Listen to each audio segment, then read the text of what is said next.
Hello there. Today I'm going to show you how to design images using Google Slides. These are going to be graphics, and today I'm going to show you how I make some of the posters for my classroom. So before I show you how, I want to show you the evidence of what. So if I go into some of my folders here, I've got a bunch of different creative things that I've made. One of the most recent things I've done are these unit pages.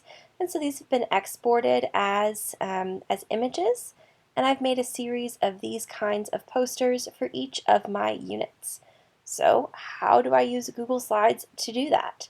I'm going to show you today. First of all, let's open up our waffle. Actually, let me get into my professional account. And we'll open up our waffle here to Google Slides. And we're going to open up a brand spanking new Google Slides presentation.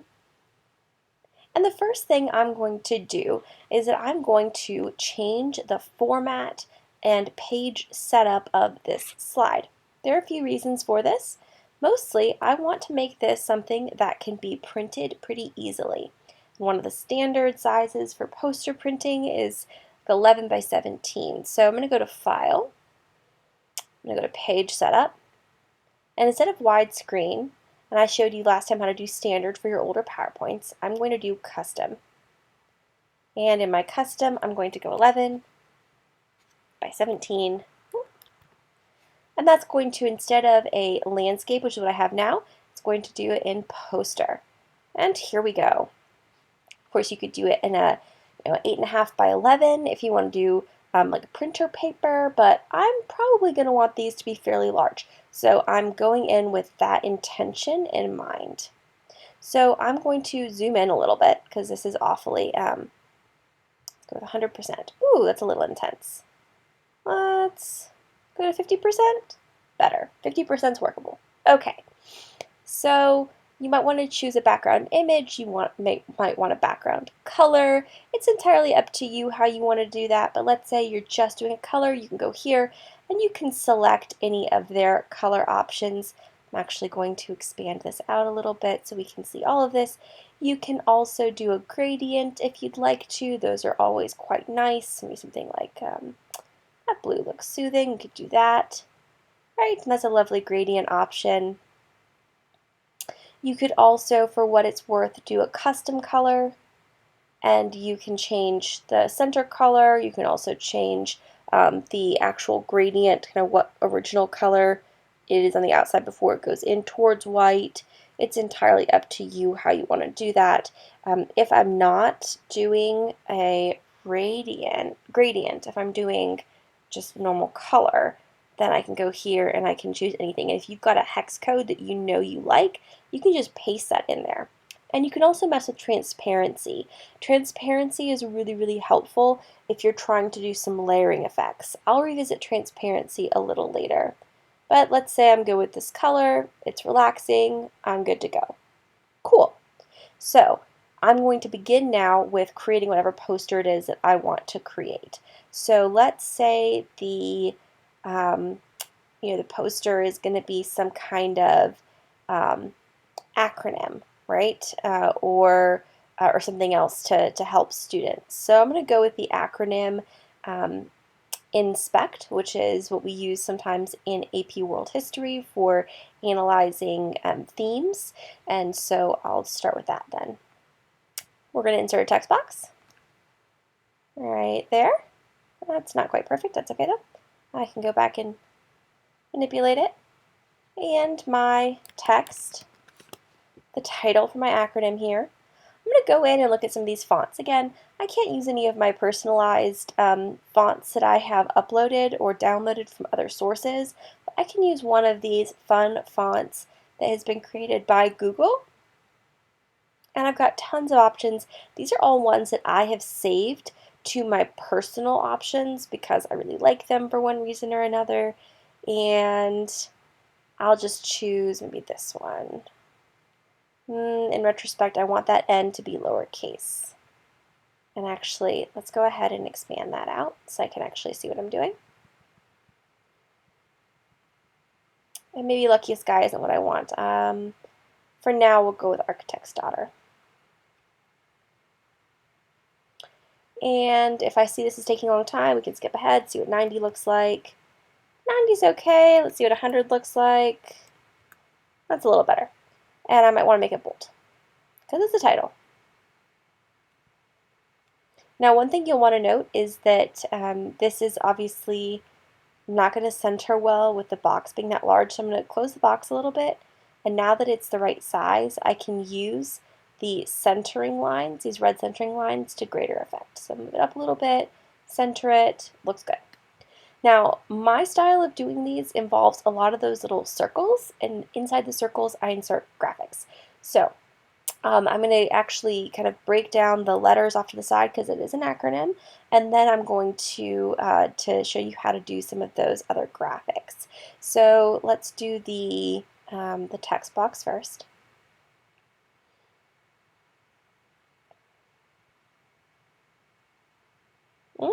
Didn't like that very much. Let's try again. Okay, cool. So this is my acronym. And I'm going to go ahead and use Architect's Daughter again. And maybe I want to use, let's see, what was 90 like again? Still a little small. Maybe I'll do it as big as the title. And you could bold if you wanted to or not, up to you.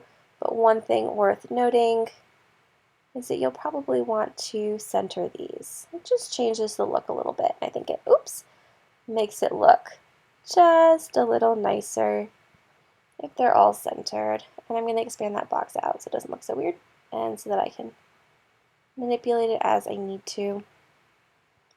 All right. Now off to the side here I can see that this actually still looks a little small in comparison to my overall 11 by 17. So if I realize that, better to start and fix that now than later. So let's see what 120 looks like. That's a little better.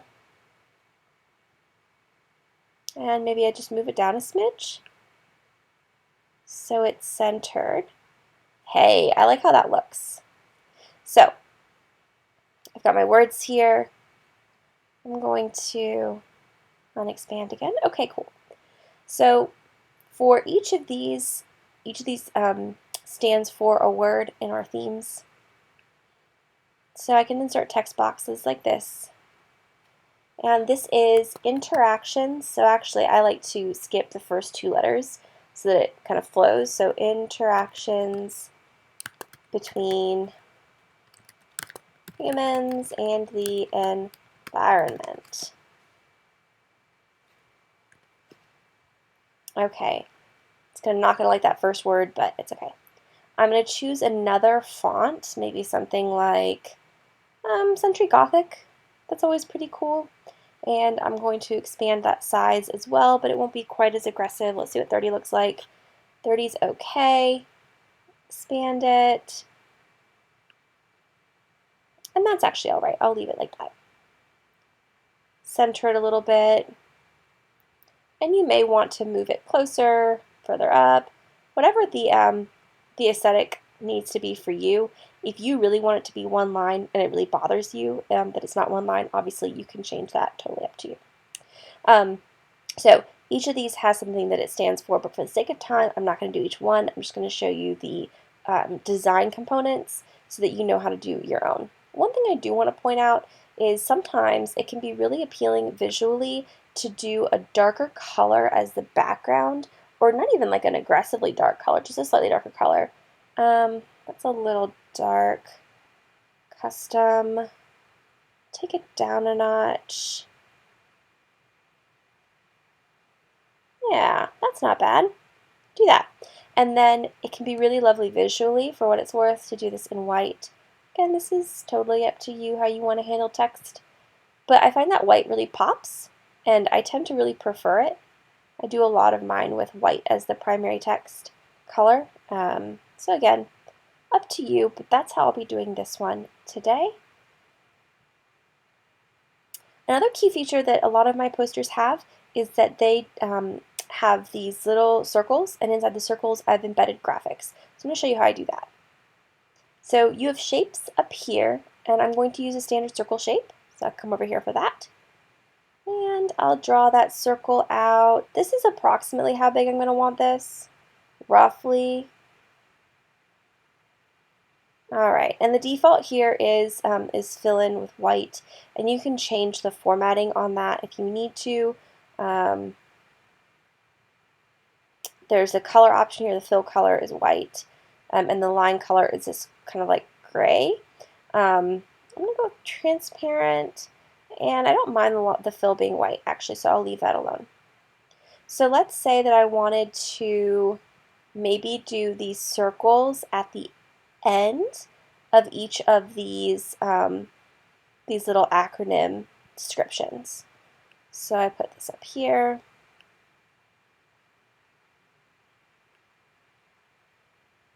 That looks pretty good. Okay, I want to put these circles right here at the end of each one.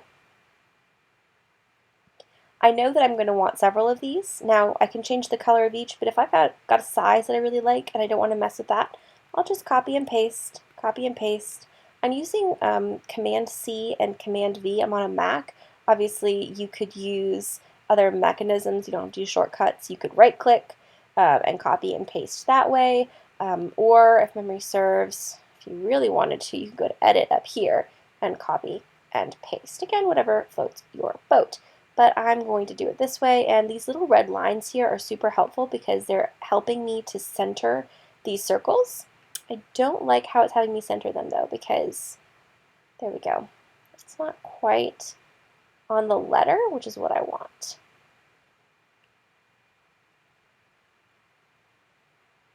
So maybe smaller spaces between them. All right, and again, I can copy and paste as many of these as I want to arrange them. I showed you in my video on Google Slides how to use SlidesGo. Today's fun little addition to your Google options is flaticon.com. So flaticon.com has a bunch of free vectors, vector icons. Now I want to point out here very intentionally that these can be purchased, but you can also get them for free. If you're using them, someone has made these. Someone has taken time to design these. So don't use them and then sell what you make with them, right? Be respectful of the artists, and if you want to use them in some kind of teachers pay teachers item that you're making, you need to make sure that you're either attributing or that you're paying for these. So just be responsible with this resource, and don't make money off of somebody else's art without attribution or payment, depending on whether the icon is free or purchased. So that said, the word I'm looking here for is interactions between humans and the environment, so maybe I'll look up the word environment.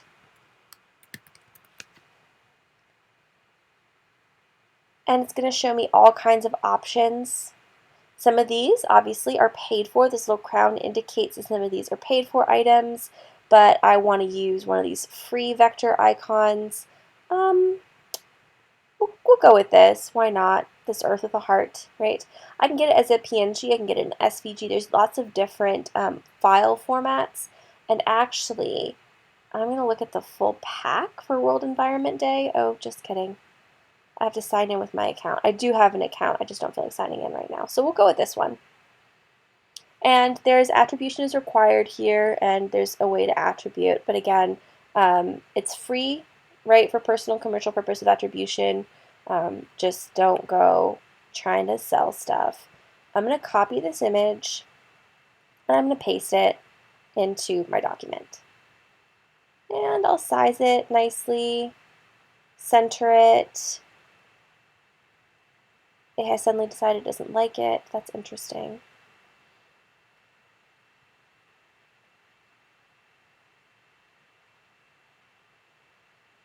Maybe you'll like this one. Again, copy,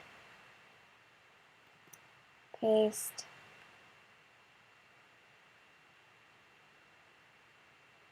We'll see. I haven't really had that happen in Google Slides before. Okay, so I can center this. I can play with the size, obviously, to get it to look nice. And those little red lines will help me center it inside the white circle. Now it's still got those little black lines that are coming off the edge, so I'll make it a little smaller, and I'll center it one last time. Perfect. All right, so you can go in and do this, inserting the words, creating circles, embedding these images from Flaticon, And doing this whole process, you can create any number of things, but those are the very, very basics of how I make my posters. Here are how the posters turn out when I'm done. Again, this is just a few samples of things that I've made this way. One example here is this document. So this is a document that, let me zoom, or actually just expand it out. This is one that I've made that helps students analyze documents, and it uses this acronym. And so I've broken it down this way. And again, this was designed to be 11 by 17, and I've used images from Flaticon. And if you wanted to look at those units, those are not acronyms. Those are just content that's been listed, bullet pointed. So this is a different design, but the foundations of what I've done are the exact same in terms of this process here. Right, so it'll take some time to find fonts you like and colors you like and flat icons you like to personalize it to you, but these are the basics of how you can do this. Now, once you're done and you've got this, obviously you can't send it to Walgreens to print it as a poster for you with it in this format. So what you're going to need to do is you're going to need to export it. So if you click on File,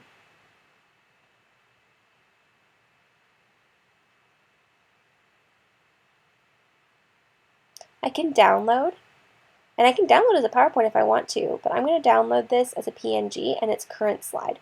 So if I, let's say, wanted to do a bunch of units or a bunch of acronyms, and I just wanted to use the same format and just change out the color and change out the images, right? If I want to use one item and just copy and paste the slide over and over again, just make sure that you're highlighting the slide that you want to export. So download as a PNG, and here it is. And I will go ahead and just move this to my desktop. And there it is waiting for me as a PNG, and this can then be sent to Walgreens, and they'll print it for me as the beautiful poster of my dreams. So this is just one of many ways that you can be using Google Slides for creative purposes in your classroom. And if you understand and are comfortable doing this, this is something that you can have your students use in your classroom. Maybe you want them to create a graphic of some kind, a point of view poster. Maybe you want them to create a propaganda poster. Whatever creative thing or presentation you want them to do, they could probably do it pretty easily in Google Slides. And it's a lot easier to work in slides than it is in something like Word document. A lot of people think they need to use Word documents for graphics, but actually I find those are really hard. And Google Slides isn't as good for graphics either, because of the limitations that it can place on arranging the different images and layering items. Which will be one last thing I show you. Let's say that I paste this image in after, or I want to cover this image up with something. You just right click on the item and you can change the shape, you can edit the text, and you can change the order. So I can bring it to the front, send it backward. So let's click on that white circle. I can, oops, order. I can bring it to the front. Now the white circle is in front of the graphic. Oh no, I want to see the graphic again. And order, send to back. And there we go. All nice and normal. There's lots of things that you can play with here, but those are just the things that you'll need to get started in creating your beautiful classroom graphics. So thanks for playing along with me today, and I hope you can use this to create something for your classroom that sparks joy for you.